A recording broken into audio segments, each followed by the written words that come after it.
हरे कृष्णा हरे राम। सुखमय संडे सत्संग में सभी का हार्दिक अभिनंदन। श्री गुरुदेव श्री कृष्ण को याद करते हुए शुरू करते हैं आज का सुखमय सत्संग। ज्ञान मार्ग, कर्म मार्ग, भक्ति मार्ग, योग मार्ग कलयुग में जल्दी से सिद्ध नहीं होते। हमारे जैसे साधारण जीवों के लिए तो एक ही मार्ग है, भगवान के नाम का मार्ग। कलयुग केवल नाम आधारा, सुमिर सुमिर नर उतरहि पारा।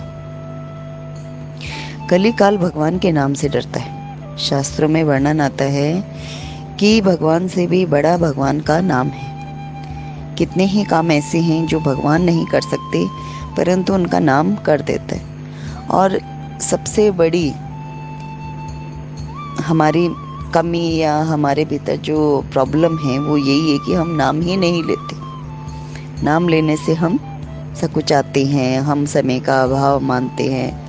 मतलब इससे बड़ी मनुष्य की दुर्दशा क्या होगी कि वे हरि नाम को छोड़कर बाकी सारे काम करता है, लेकिन हरि नाम लेने में उसको समस्या लगती है। लेकिन नाम की कृपा ऐसी है, प्रभु की कृपा ऐसी है कि कैसे न कैसे प्रभु आपदाओं विपदाओं को भेजकर मनुष्यों को ऐसी स्थिति में फंसा देते हैं कि वो फिर भी दुखी होकर, कैसे भी सही, परेशान होकर, तकलीफ में आकर प्रभु का नाम अवश्य लेता है। और प्रभु इतने दयालु है कि तब भी उस पर कृपा कर ही देते।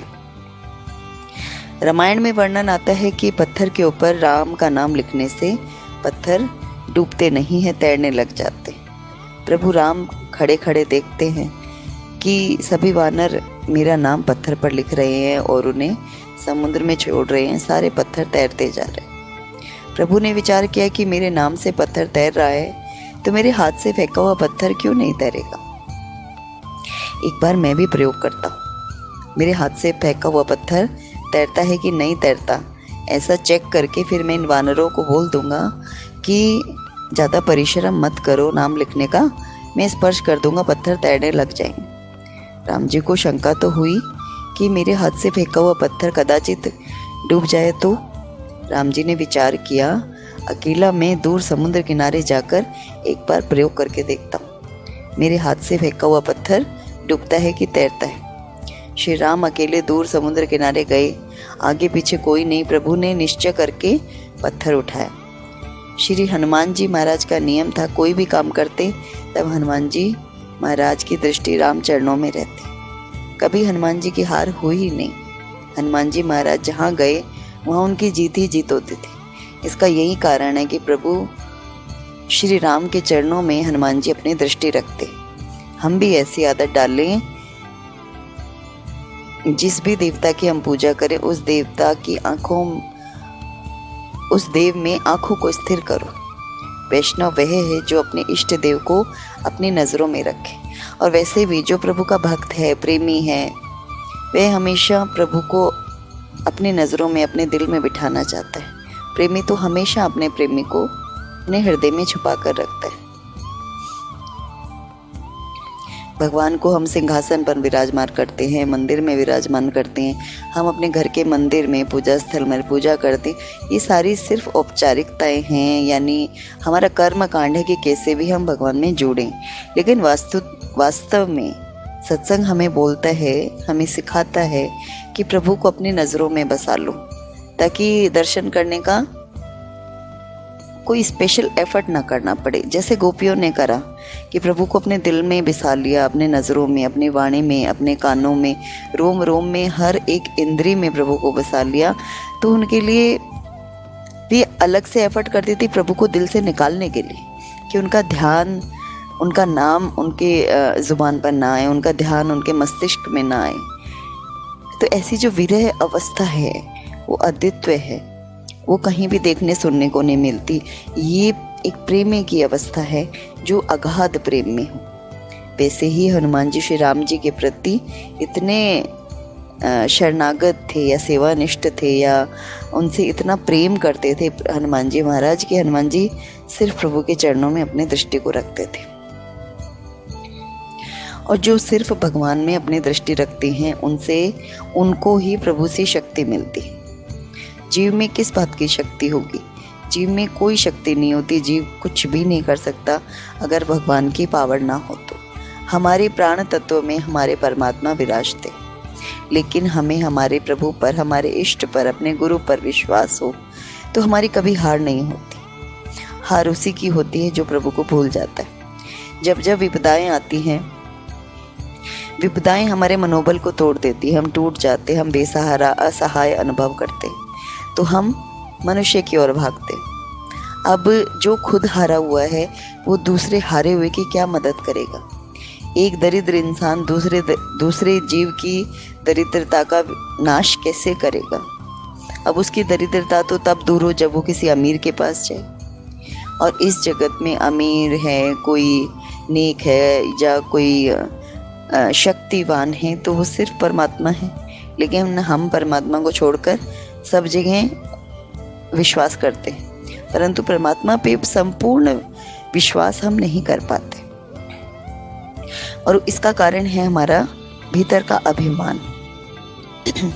हम इस अभिमान में रहते हैं कि हम सब कुछ कर सकते हैं, परंतु जब विपदाएं हमें तोड़ती हैं, हमारे अभिमान का नाश होता है, तो जो टूटने वाली अवस्था है उसमें जब हमारे भीतर से पुकार उठती, तब हमें परमात्मा के प्रेम का, उनकी कृपा का, उनकी करुणा का विश्वास होता है, या उसको हम अनुभव कर पाते हैं। आपदा की स्थिति में ही हमें अपने पराये का पता चलता है।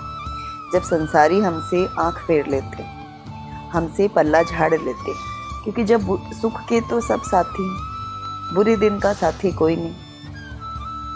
बुरे दिन का साथी तो भगवान और भगवान का नाम ही होता है।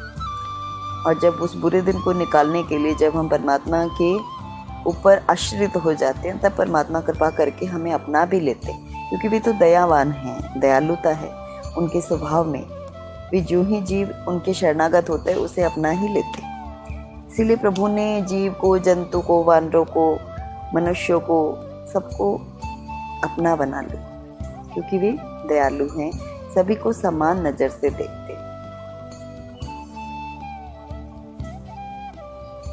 तो जब हनुमान जी महाराज की कभी हार नहीं हुई, तो हनुमान जी महाराज ने विचार किया कि मेरे प्रभु समुद्र के किनारे दूर अकेले क्यों गए, जरूर उनको मेरी सेवा की जरूरत है। तो वे जहाँ राम जी है वहाँ उनके पीछे आकर खड़े हो गए। राम जी तो ऐसा मान रहे थे कि मैं यहाँ अकेला हूँ, मुझे कोई देखने वाला नहीं। राम जी ने पत्थर समुद्र में फेंक दिया, पत्थर डूब गया।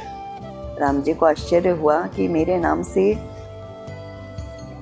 पत्थर तैरता है और मेरे हाथ से फेंका हुआ पत्थर डूब जाता है। फिर वे सोचते चलो ठीक है, कोई बात नहीं, मैं यहाँ अकेला ही हूँ, किसने मुझे देखा। ऐसा करके प्रभु ने दूसरे पत्थर पे फिर ट्राई किया। दूसरे पत्थर को भी नाराज होकर फेंका तो वह भी डूब गया। तब उन्होंने एक बार अंतिम प्रयत्न करा, तीसरा पत्थर उठाया, उसे जोर से फेंका, वह भी डूब गया। अब राम जी थोड़े नाराज हो गए। राम जी ने पीछे देखा, पीछे हनुमान जी महाराज हाथ जोड़े खड़े थे। राम जी ने हनुमान जी से पूछा, तुम यहाँ कब आए? हनुमान जी ने कहा, आपने पहला पत्थर फेंका तभी से मैं यहाँ खड़ा हूँ और मैंने सब देख लिया। तो कोई गिर जाता है तो उसको चोट लगने का दुख नहीं होता, लेकिन उसे गिरते हुए कोई देख लेता है ना, उसका उसको बड़ा दुख होता है। उस टाइम उसको बड़ा इंसल्टिंग फील होता है। तो राम जी ने भी सोचा, अरे हनुमान जी ने मेरी फेलियर को देख लिया, मैंने 3 पत्थर फेंके और तीनों पत्थर डूब गए। हनुमान जी ने देख लिया, उनको बड़ा बुरा सा लग रहा था मन में। वही सोच रहे थे कि वे जाकर सबको बोल देंगे, तो प्रभु थोड़े नाराज से हो गए। हनुमान जी महाराज राम जी का दर्शन करते हैं और हनुमान जी ने विचार किया कि मेरे मालिक नाराज हो, वैसी मेरी कोई सेवा किस काम की? सेवा तो प्रभु को प्रसन्न करने के लिए। तो हनुमान जी ने हाथ जोड़कर विनती करी, क्रोध मत कीजिए, ये जो हुआ ये बराबर हुआ। मैंने कथा में सुना है, जो शरण में आता है, जिसको भगवान अपनाते हैं, राम जी जिसके ऊपर अपना हाथ रखते हैं वह तैरता है। लेकिन प्रभु इसको तो आपने फेंक दिया, तो ये तो डूबता ही।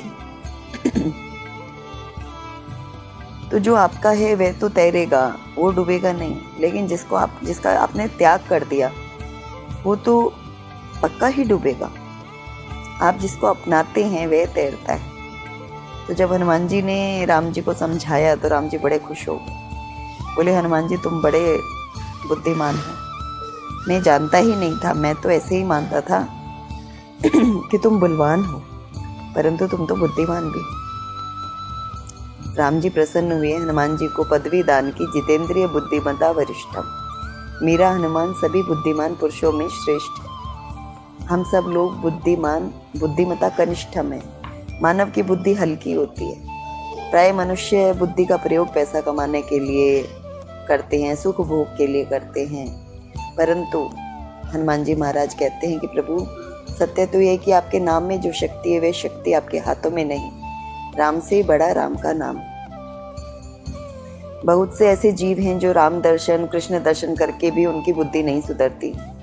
श्री राम कृष्ण प्रत्यक्ष विराजते हैं, और तब जो जीव शरण में आए, जो लायक थे, उन्हीं का भगवान ने उद्धार किया। इस समय प्रत्यक्ष श्री राम श्री कृष्ण नहीं है, लेकिन भगवान कहते हैं कि मेरा नाम लेने से जीव का कल्याण होता है। प्रेम से प्रभु का नाम जप करें, प्रभु का नाम ले, श्वास श्वास में उनको बसाएं। 1 घंटा, आधे घंटा, 10 मिनट, 15 मिनट, जितनी देर भी हमसे हो पाए, हम अपने जिह्वा से, अपने मन से, अपनी श्वासों से प्रभु का नाम लें। हमारी निद्रा में ही बहुत सा समय वेस्ट हो जाता है, व्यवहार के काम में, या हमारा जो दैनिक दिनचर्या है उसमें भी हम कितने श्वास व्यर्थ करते हैं। इसलिए 24 घंटे में किसी भी समय आसन पर बैठकर शांति से हम प्रभु का नाम लें, राम का लें, कृष्ण का लें। छोटा सा मंत्र है, थोड़ी देर ऐसा हम करते हैं तो इससे हमारे स्वभाव में शुद्धता आती है, अंतर मन में शुद्धता आती है। नित्य प्रयास से हमारी अंतरात्मा स्वयं ही नाम लेने लग जाती, फिर हमें कोई कुछ करना कराना नहीं पड़ता, कोई एफर्ट डालना नहीं पड़ता। और जब से ही हमारा बिगड़ा हुआ मन शुद्ध होता है, कितने ही हम दान पुण्य करें, व्रत उपवास करें, परिक्रमा करें, कितना ही कुछ करें, पर जो हमारा मन ये जितना बिगड़ा हुआ है, अभिमानी है, जो हमें गलत काम करने के लिए प्रोत्साहित करता है, हमारा मन कभी हमें नहीं कहेगा कि तुम भगवान का नाम लो।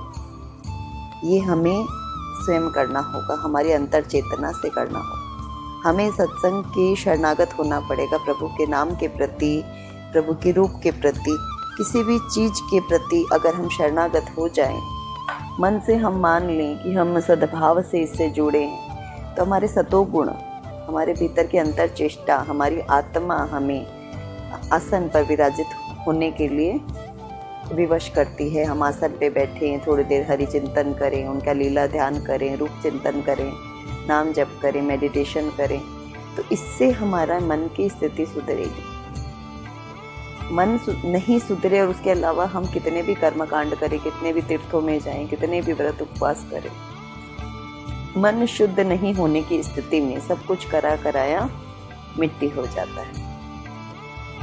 फल तो वस्तुतः उसका भी मिलता है, लेकिन जब तक मन नहीं सुधरता तब तक हम मीरा नहीं बन सकते, प्रहलाद भक्त नहीं बन सकते, नरसिंह नहीं बन सकते। इसलिए हमें भक्ति तो चाहिए, लेकिन भक्ति हमें सकाम भाव से चाहिए, हमारी कामनाओं की पूर्ति के रूप में चाहिए। किसको ईश्वर चाहिए? किसी को ईश्वर से वास्तविक प्रेम नहीं। वास्तविक प्रेम होगा तो हम सिर्फ ईश्वर से ईश्वर को मांगेंगे।